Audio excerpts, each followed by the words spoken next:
Shalom bien-aimé dans le Seigneur, c'est Persévérant Moupolo ici. Quel plaisir, quel privilège pour moi de me voir connecté devant vos écrans. En ce jour, j'aimerais parler de la prière. La prière est un remède curatif et préventif. Permettez-moi de le répéter encore, la prière est un remède préventif et curatif, dominant sur le temps.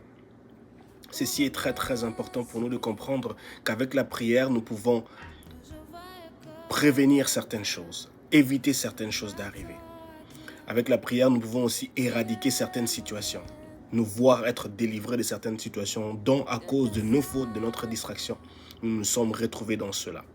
Ceci est très important. Les disciples ont demandé à Jésus, apprends-nous comment prier. Ils ont remarqué que leur maître, le puissant sauveur, avait une discipline quotidienne vis-à-vis de la prière. Il parlait beaucoup, il passait plus de temps pour parler avec son Père qui est dans le ciel. Alors pour nous, en tant qu'enfants de Dieu, nous devons nous rappeler que la prière est un remède curatif et préventif, dominant sur le temps, aujourd'hui et demain. Et ceci est très important. La deuxième des choses, nous devons savoir que nous devons persévérer dans la prière. Persévérer dans la prière. La Bible dit clairement, l'apôtre Paul dit à l'église de Thessalonique, priez sans cesse. Nous devons persévérer dans la prière. Ne pas baisser les bras, persévérer dans la prière. Car Dieu finira par nous exaucer, Dieu finira par se révéler, à manifester sa grâce et son exaucement vis-à-vis de ces prières que nous faisons monter nuit et jour auprès de lui. Là, c'est la deuxième chose, persévérer dans la prière. La troisième des choses, il est important de savoir nourrir notre vie de prière. Et nous devons la nourrir de la parole de Dieu.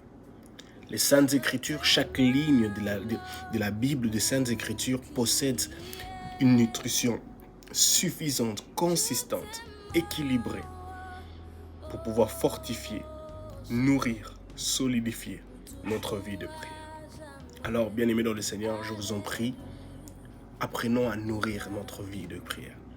Apprenons à nourrir notre vie de prière. Qu'elle soit constante, qu'elle soit équilibrée, qu'elle soit en bonne santé, que ta vie de prière, que notre vie de prière soit une vie de prière en bonne et due forme. Et une garantie de tout cela, c'est que les résultats seront satisfaisants. Lorsque nous persévérons dans la prière, lorsque nous savons pourquoi nous prions, lorsque nous savons pourquoi nous devons nourrir notre vie de prière, de la parole de Dieu, nous finirons par arriver au stade où nous vivrons et nous palperons des résultats satisfaisants. Que mon Dieu vous bénisse et shalom chez vous.